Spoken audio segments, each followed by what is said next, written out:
जब बाहर जाओगे मोदी जी, किस मुंह से कहोगे कि लोकतंत्र की जननी के देश से आया हूं? आपने तो मां को बीमार कर दिया। आज पार्लियामेंट को ही भंग करते हुए, एमपीओ को हटाते हुए इस संविधान का पूरा रीढ़ की हड्डी को तोड़ रहे हैं मोदी साहब और ये भाजपा की सरकार। जो व्यक्ति और जो निजाम अभी सत्ता में है, उसे विपक्ष मुक्त संसद चाहिए, प्रतिरोध मुक्त सड़क चाहिए, खिलाड़ी मुक्त खेल चाहिए और उसे सवाल मुक्त प्रेस चाहिए। अमृत आज गलत हाथों में है। इस गलत हाथों से अमृत को वापस लाना है देश की जनता की भलाई के लिए, अपने देश को बचाने के लिए।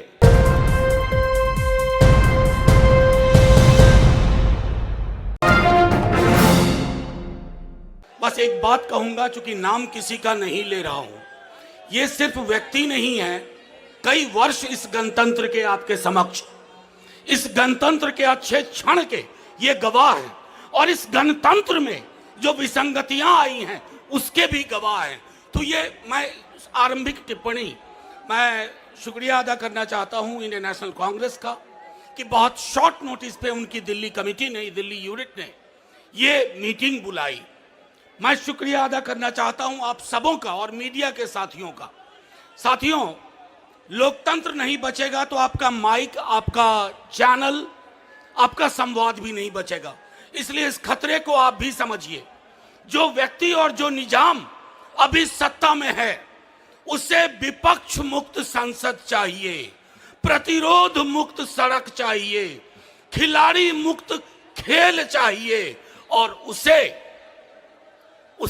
सवाल मुक्त प्रेस चाहिए, सवाल मुक्त मीडिया चाहिए। तो ये लड़ाई सिर्फ हम निलंबित सांसदों की नहीं है। हमारे प्रधानमंत्री जी विदेश जाते हैं, अक्सर जाते हैं, तो वहां सीना ठोक के कहते हैं कि मैं लोकतंत्र की जननी वाले देश से आया हूं। 150 सांसदों का निलंबन। जब बाहर जाओगे मोदी जी, किस मुंह से कहोगे कि लोकतंत्र की जननी के देश से आया हूं? आपने तो मां को बीमार कर दिया। मां बेचारी रुग्णावस्था में है, मां इंटेंसिव केयर यूनिट में है। तो ये लड़ाई महज सांसदों के अधिकार की नहीं है। वो इमारत जिसे संसद कहते हैं, 800 लोग बैठते हैं, वो देश का प्रतिनिधित्व करते हैं। कश्मीर से कन्याकुमारी, मदुरई से मध्य प्रदेश, अगर उसकी सुरक्षा में चूक है तो ये राष्ट्रीय सुरक्षा का मसला है। मैं सिर्फ इतना कहूंगा कि कश्मीर का मसला हो, हमने तब भी कहा था, मैं श्रद्धांजलि देता हूं राजौरी में शहीद लोगों की, लेकिन तब भी कहा था कि आप कश्मीर की नॉर्मलिटी दिल्ली के दरबार से बोलते हैं। कश्मीर नॉर्मल फील नहीं कर रहा है। आप पूरे देश को कश्मीर में तब्दील करना चाहते हैं, तमाम चीजों पे पाबंदियां लगाना चाहती हैं। सड़कें जाग उठेंगी, सड़कों पे निलंबन का आपके पास कोई रास्ता नहीं है। कोई प्रिजाइडिंग ऑफिसर नहीं है जो मुझे कह दे कि सड़क पे तूफान ना मचाओ। मैं लालू जी की ओर से, तेजस्वी जी की ओर से एकजुटता का आह्वान करता हूं। आज आप सभी जानते हैं कि ज़्यादा विस्तार में कुछ बोलने की ज़रूरत नहीं है। हम लोग सब यहाँ पे आए हैं और पूरे देश भर में ये विरोध प्रदर्शनें हो रहे हैं। जो कत्लेआम हो रहा है हमारा जनतंत्र का, 150 के करीब पार्लियामेंट मेंबर का सस्पेंशन कभी सुना नहीं इतिहास में। और इस तरीके से सस्पेंड करने का मतलब है कि अगले बार अगर जीत के आएंगे तो पार्लियामेंट भी रहेगी या नहीं रहेगी, उसके ऊपर एक प्रश्न चिन्ह है। तो आज जनतंत्र को बचाना है, हमारे संविधान को बचाना है, तो ये अनिवार्य है कि आज जो सरकार में है, आज ये भाजपा की जो सरकार है, इस भाजपा को सत्ता से और सरकार से दूर रखना अनिवार्य है।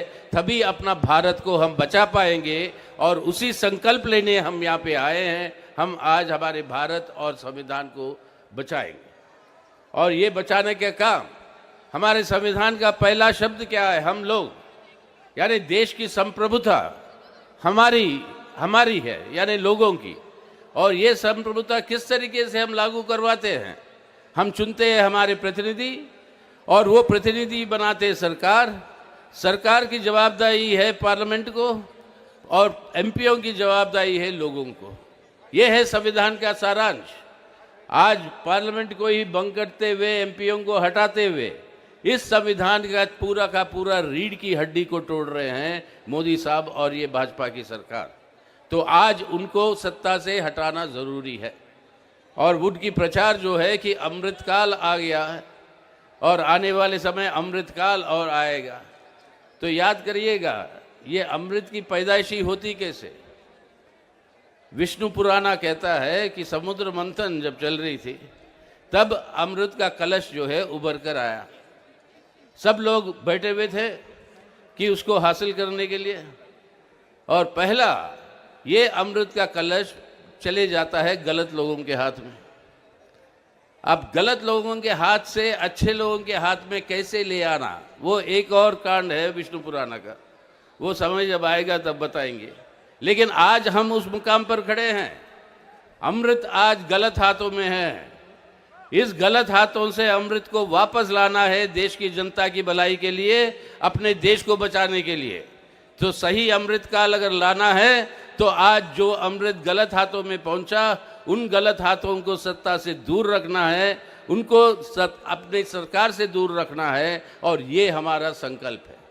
तो आज ये हमारी देशभक्ति का प्रतीक है कि आज हमारे देश की संरक्षण संविधान का और जनतंत्र का अगर ये करना है तो आज हमारी अपील पूरे देश भर में, हम सब पार्टियां यहाँ पे जो 28 पार्टियां हैं, इन सब पार्टियों के घटक पूरे देश भर में इस तरीके के विरोध प्रदर्शन कर रहे हैं, और आने वाले चुनावों में मिलकर चुनाव लड़ेंगे, और लड़कर आज जो है इस सरकार को सत्ता से हटाकर देश को बचाएंगे, जनतंत्र को बचाएंगे।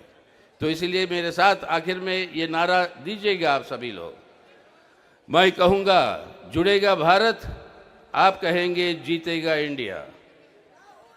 जुड़ेगा भारत, जुड़ेगा भारत, जुड़ेगा भारत। जय हिंद। जब बाहर जाओगे मोदी जी, किस मुंह से कहोगे कि लोकतंत्र की जननी के देश से आया हूं? आपने तो मां को बीमार कर दिया। आज पार्लियामेंट को ही भंग करते हुए, एमपीओ को हटाते हुए इस संविधान का पूरा रीढ़ की हड्डी को तोड़ रहे हैं मोदी साहब और ये भाजपा की सरकार। जो व्यक्ति और जो निजाम अभी सत्ता में है, उसे विपक्ष मुक्त संसद चाहिए, प्रतिरोध मुक्त सड़क चाहिए, खिलाड़ी मुक्त खेल चाहिए, और उसे सवाल मुक्त प्रेस चाहिए। अमृत आज गलत हाथों में है। इस गलत हाथों से अमृत को वापस लाना है देश की जनता की भलाई के लिए, अपने देश को बचाने के लिए।